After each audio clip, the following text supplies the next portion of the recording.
Hey there, welcome back to our kitchen. I'm Jenny and this is Emily and we're two of Festival's Mealtime Mentors. Today we're bringing the world to your table with a fun twist on a Vietnamese classic. Yes, that's right, Jenny. Today we are making slow cooker pulled pork banh mi bowls. I'm so excited for this.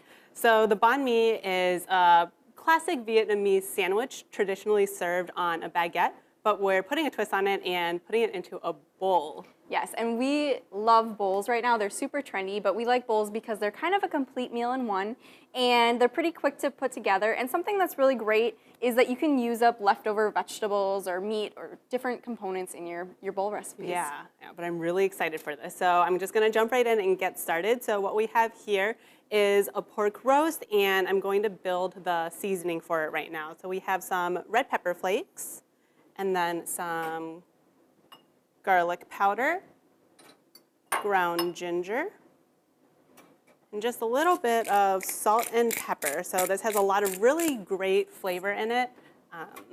Definitely easy. And then, Kind of like a rub for this pork roast. Give this a quick whisk, and then I'm gonna get the pork into the slow cooker. And of course, we love our slow cooker bags. Yes, handy dandy. Slow cooker makes cleanup a breeze.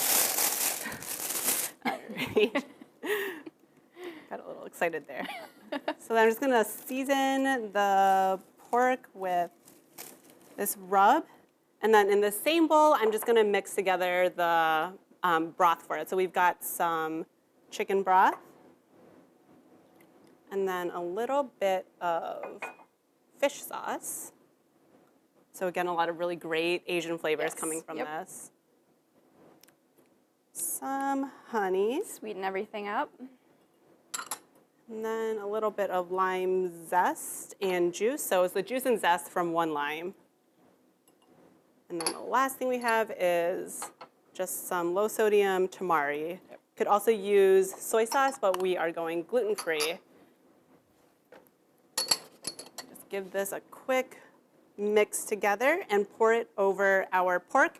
And then we're gonna cover it, and it cooks on low for 8 to 10 hours or on high for 4 to 6. And you'll just wanna turn it once halfway through to make sure everything cooks evenly. So we have one in the back. Oh, thank you.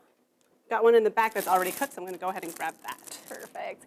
Well, Jenny's grabbing that. I'm gonna get started on our condiments. Condiments are kind of a huge part of banh mi sandwiches, or in our case, banh mi bowls. So to get started, we're making some pickled vegetables, just some homemade pickled vegetables. And we're gonna first start with our brine. So I'm gonna go ahead and add a little bit of honey. Sweeten things up. Then we have some lime juice, salt, and then some rice vinegar. Really easy. All right, and then I'm just gonna whisk this up, give you this. All right, and then you could really use a variety of vegetables, but we chose a couple of different ones that are just nice and colorful, and we slice them thinly. So in here we have some sliced carrots, some red onion, cucumbers, and then jalapenos. We did leave the jalapenos whole, so the seeds are in there. If you're not a huge fan of spice, you could certainly leave the jalapenos out. So we're gonna go ahead and add our brine and give this a toss. Super simple. It is, and there's nice crunch and flavor in this. It'll be great on those bowls. But what you would typically do is let this sit for about 30 minutes to just let the vegetables soften up a little bit, and then let all of those flavors really come together. So that looks good. I'm gonna actually go grab some that we made beforehand. And while Emily's doing that, I am just getting started on shredding the pork. So there are a few ways that you can finish up this dish.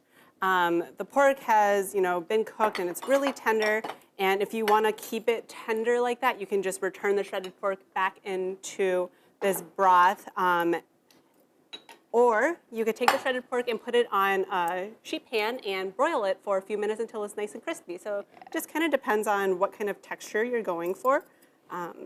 Delicious either way. Yum.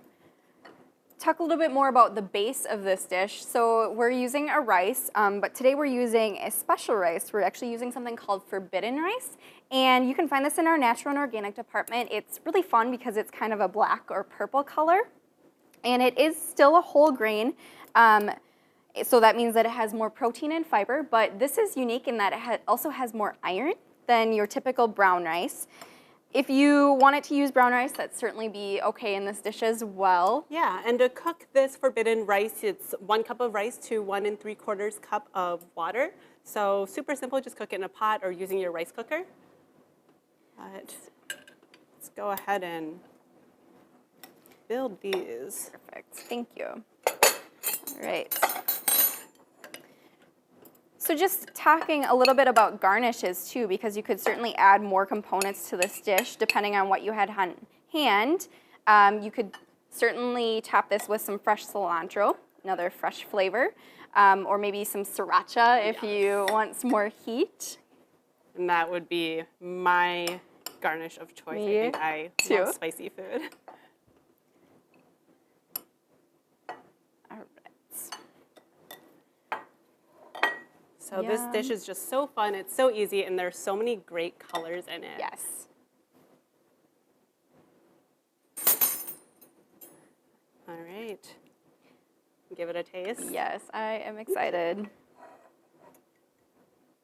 Try some of this rice. Yeah. Yum. I love the texture of this rice. It has a really nice nutty flavor as well. Great. So we hope you give this fun twist on banh mi a try. And for more recipes and resources from your mealtime mentors, visit fastfoods.com.